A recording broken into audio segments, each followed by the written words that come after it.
ফেসবুকে এসপি পলাশ সাহা নিজের পিস্তল দিয়ে মাথায় গুলি করে মৃত্যুবরণ করেছেন। সেটাকে আত্মহত্যা বলে তিনি আত্মহত্যা করেছেন।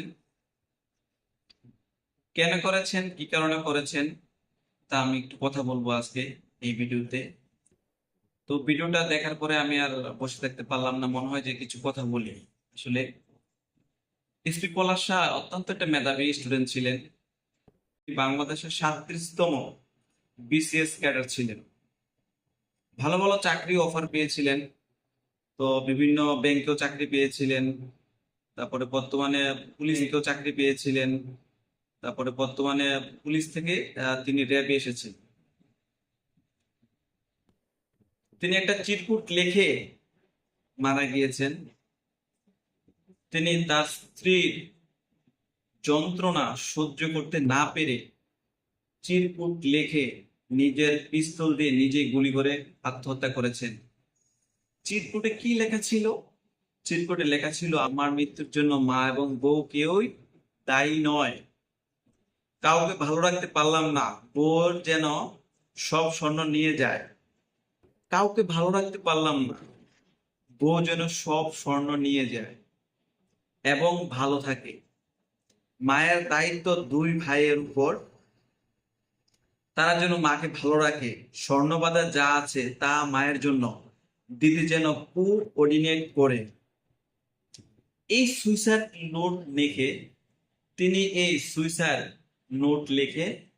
নিজের পিস্তল দিয়ে গুলি করে মারা যান।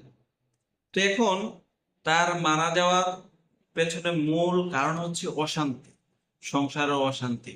আসলে তিনি একটা ভালো পর্যায়ে আছে, ভালো একটা জব করে ভালো একটা স্যালারি পায় এবং বিসিএস ক্যাডার কি নেই, তার মেধা যোগ্যতা চাকরি সবই আছে, শুধু ছিল না শান্তি আর ভালোবাসা। দেখেন, আজকেতে আজকে সে তার স্ত্রীর যন্ত্রণায় এবং স্ত্রীর অত্যাচারে সে মারা গিয়েছে।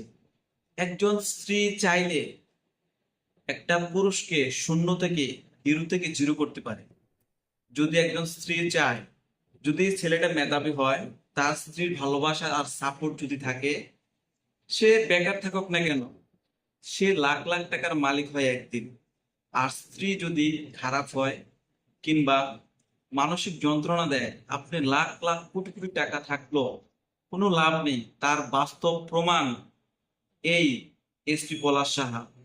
তার সবই আছে, ভালো একটা জব করে, টাকা পয়সা আছে, সম্মান আছে, সব আছে, শুধু নেই মানসিক শান্তি।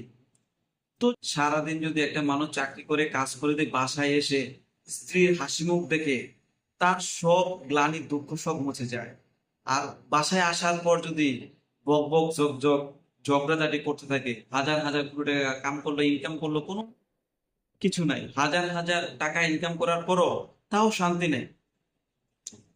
জানেন, পৃথিবী বর্তমানে দ্বিতীয় নাম্বার ধনী হচ্ছে, প্রথম ধনী হচ্ছে ইলন মাস্ক, দ্বিতীয় ধনী হচ্ছে বিল গেটস। সে বিল গেটসের স্ত্রী চলে গেছে। আসলে টাকা কি সুখ আনতে পারে বলেন? টাকা কখনো মানুষের সুখ আনতে পারে না। পলাশ শাহ তার মাকে অত্যন্ত ভালোবাসতেন, তার স্ত্রীকেও তিনি ভালোবাসতেন। এখন সে কোন দিকে যাবে? বউ চাচ্ছে তার মাকে বাড়িতে পাঠানোর জন্য, তো ছেলে তো নাজেহাল অনেক। তো ছেলে চাচ্ছে সে মাকে নিয়ে একসাথে থাকুক। যেহেতু মাকে অত্যন্ত ভালোবাসে, স্ত্রীকেও ভালোবাসে, সে দুইটোই চায়, মাকেও চায় এবং স্ত্রীকে চায়। প্রত্যেকটি সন্তানই চায় তার মাকে কাছে রাখার জন্য, পাশে রাখার জন্য। ঠিক আছে, আজকে মা আছে বিদায় আপনি পৃথিবীতে আসতে পারছেন। তার মাথায় এটা ছিল, জ্ঞান ছিল, বুদ্ধি ছিল, যার জন্য মাকে কখনো অসম্মান করে নাই, মাকে কখনো বাড়িতে পাঠায় নাই। সে চাইতো যে মা সবসময় কাছে থাকুক। কিন্তু এই সুস্মিতা সাহা, তার স্ত্রী, সে চাইতো সবসময় তার মাকে বাড়ি পাঠিয়ে দেখ। তার মাকে কেন অত ভালোবাসে? হ্যাঁ, আর সুস্মিতা সাহা ছিল একজন লোভী মহিলা, সুস্মিতা সাহা ছিল একজন লোভী স্ত্রী। সবসময় স্বর্ণকন্যা নিয়ে ব্যস্ত থাকতো, টাকা পয়সা লাগতো। তার মায়ের বক্তব্য অনুযায়ী প্রত্যেক দিন বাসায় আসার পরে, টাকা দাও, 1 লাখ টাকা দাও, আমার স্বর্ণ লাগবে, গয়না লাগবে, হার লাগবে, এটা সেটা বিভিন্ন মানসিক যন্ত্রণার কারণে সে আজকে আত্মহত্যার পথ বেছে নিয়েছে। তো এর থেকে বাঁচার উপায় একটাই। আমি যারা স্ত্রী এবং মেয়ে আছে, নতুন বউ হয়ে যাবেন অন্য সংসারে, আপনার আপনার আপনার স্বামীর মাকে অবশ্যই নিজের মা মনে করবেন।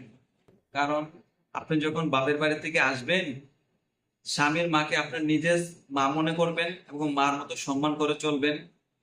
আর যারা মা বা শাশুড়ি আছে, আমি তাদেরকে বলবো, পরের ঘর থেকে যখন একটা মেয়ে আসে সবকিছু সেরে আসে। তো সুতরাং সে জায়গা থেকে সেই মেয়েটাকেও আপনার নিজের মেয়ের মতো দেখতে হবে, পেটের মেয়ের মতো দেখতে হবে। এই দুইজন যদি সমঝোতা থাকে এবং সম্পূর্ণ ভালো একটা সম্পর্ক থাকে, তাইলে এই সংসারে সুখ এবং শান্তি আসবে। আর বউ শাশুড়ির যুদ্ধ এটা শুরু থেকে চলছে। সুতরাং এখানে দুজনকে স্যাক্রিফাইস করতে হবে। শাশুড়িকে স্যাক্রিফাইস করবে বউর জন্য, বউ স্যাক্রিফাইস করবে শাশুড়ির জন্য। তাহলে একটি সংসারের সুখ আসবে।